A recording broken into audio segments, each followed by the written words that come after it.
So when I say like Tolkien Twitter is like blowing up right now, this is what I'm talking about. Peter Jackson, there was an article that came out, I think it was like yesterday. I know I made a video on it yesterday. So Peter Jackson is currently negotiating with the Tolkien estate to get the rights for other stuff. So he's wanting to expand. He is talking with the younger generation of the Tolkien estate about possibly getting more rights to more Lord of the Rings, Middle-earth stuff. And that's coming with a lot of mixed reception. Some people are telling me that, are saying that it's wonderful. Other people absolutely hate it. And this is something that a lot of people are really just struggling with because of... Mainly, I don't necessarily think it's the fact that Peter Jackson is trying to get more rights, but more of it's the way he went about it, which is... 2 or 3 years ago now.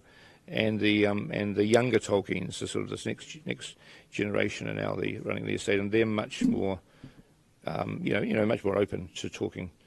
Like, that's what he's getting cooked over. Is people are saying, because he used the phrase, the younger generation are much more apt to talking about rights than people are basically saying that Peter Jackson was waiting for Christopher Tolkien to die, which I genuinely don't think that is what he was trying to say. That is a thing that is used in business all the time. Yeah, that is people jumping to conclusions. It really is. But it's not like it's that new of a thing either. Like, people say all the time that they're waiting for something like that to happen. They're waiting for somebody to die, or they're waiting for things to happen that will allow people to be more apt to negotiations. And so what Peter Jackson is doing here is not something that is like, even if that is the case, where he's like, oh, I was waiting for Christopher Tolkien to die, even still, it's not like Christopher Tolkien died and like 2 weeks later, he jumped in. And another thing to note as well, Christopher Tolkien hasn't been a part of the estate in terms of the rights discussions since like 2017. Like, the rights for Rings of Power were sold much earlier than when Rings of Power actually entered production. And so it's not like he did anything completely crazy. It's not like Christopher Tolkien was a part of a lot of those active discussions. So it's not really, in my opinion... Yeah, exactly. Like, Christopher Tolkien passed away in 2020. It is 2026. Now, I don't want to say that, like, oh, family just needs to get over it. You know, because my mom passed away in 2022, and that's not something I'm just over. But it's something that, like, you can't base everything on Christopher Tolkien at this point. Like, this is my problem with a lot of the Tolkien fan base right now. Is when it comes to the Tolkien fan base, you have realistically like 3 sides of it. You have the group that I fall in, and I honestly have found a bit of a minority here with this group. The only other person I've really genuinely met that falls in this area is Nerd of the Rings. Are the people that are pretty much okay... Don Marshall is another Tolkien person that is a part of this. Anyways. We are people that we fell in love with Lord of the Rings, whether it was through Peter Jackson's movies or the books. We all have our stories for what brought us to fall in love with Tolkien. And the part that we love is still there, which is the world of Middle-earth. And to see it be adapted in so many new ways, whether it's Peter Jackson's movies, whether it's Rings of Power, whether it's the Ralph Bakshi movies from the 80s, we see those as these are more areas where we get to experience Tolkien. We get to experience his world in a new way. Then there's the other groups, which are Peter Jackson is the god among men when it comes to Lord of the Rings. If it's not Peter Jackson, it may as well not exist. This is a lot of Rings of Power haters.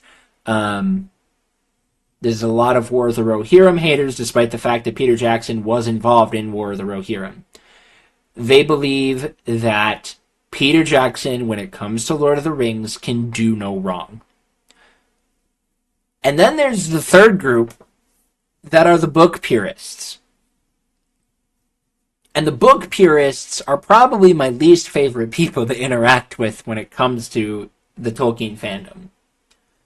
Because in their minds, the books are the only thing that exists in terms of true Tolkien work. And for somebody to go and do something else that is not Tolkien's books is a problem. These are the people that had issues with Peter Jackson's movies because Peter Jackson's movies were inaccurate, or these are the people that have a ton of problems with Rings of Power. But see, here's the kicker, okay? And I love getting book nerds with this. So the Silmarillion, now published 4 years after the death of its author, is an account of the Elder Days, or the First Age of the world. The Silmarillion, this is literally in the foreword, which is a note by Christopher Tolkien himself. The Silmarillion, considered simply as a large narrative structure, underwent relatively little radical change. It became long ago a fixed tradition and background to later writings, but it was far indeed from being a fixed text, and did not remain unchanged even in certain fundamental ideas concerning the nature of the world it portrays. While the same legends came to be retold in longer and shorter forms and in different styles, as the years passed, the changes and variants, both in detail and in larger perspectives, became so complex, so pervasive, and so many layered that a final and definitive version seemed unattainable. Moreover, the old legends, old now not only in their derivation from the remote First Age, but also in terms of my father's life, became the vehicle and depository of his profoundest reflections. In his later writing, mythology and poetry sank down behind his theological and philosophical preoccupations, which arose from incompatibilities of tone. Okay, the Silmarillion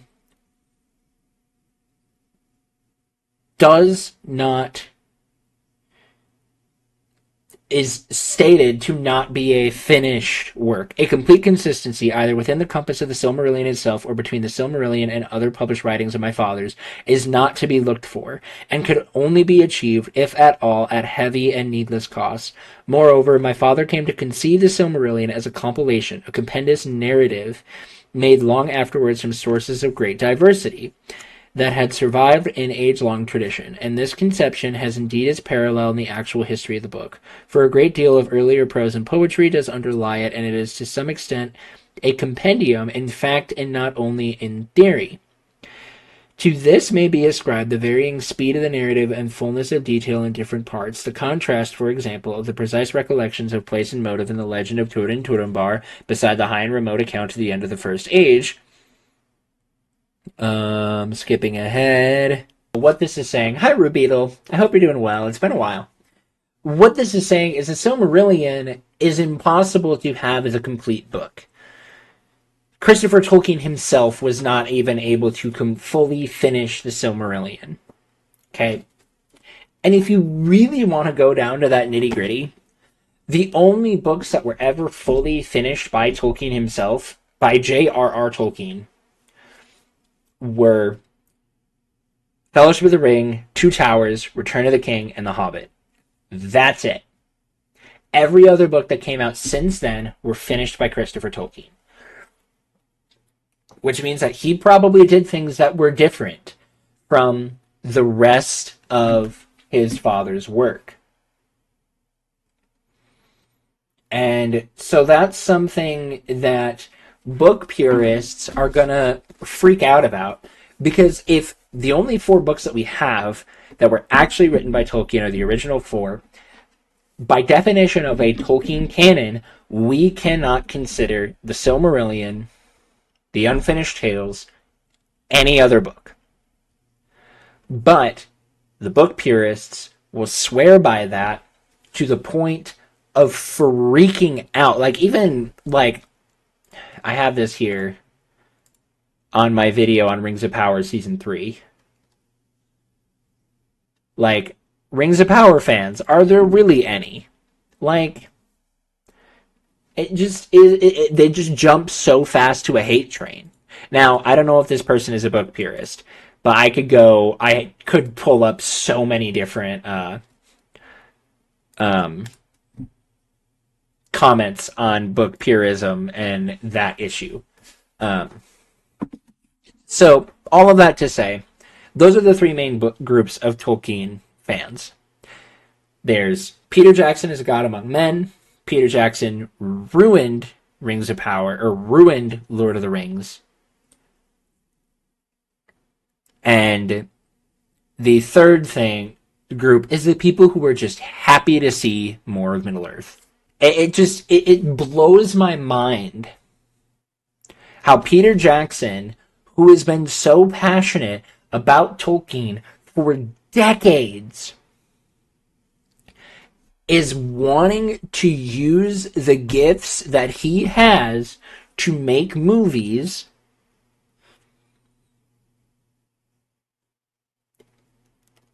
out of a book that he loves so much.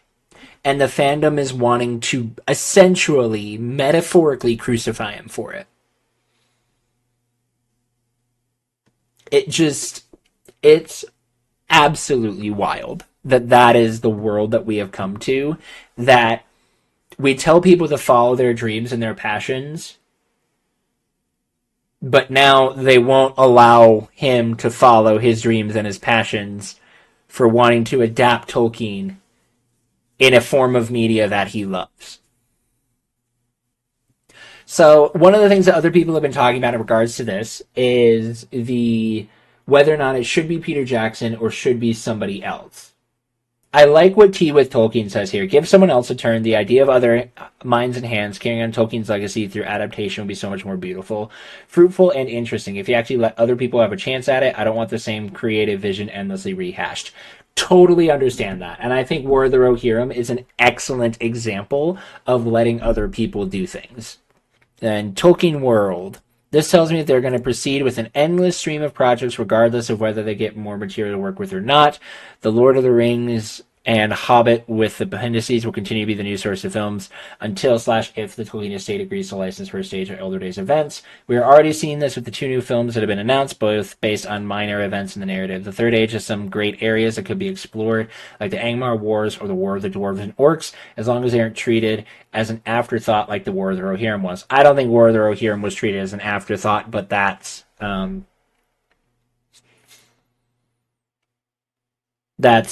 just my own opinion on that one.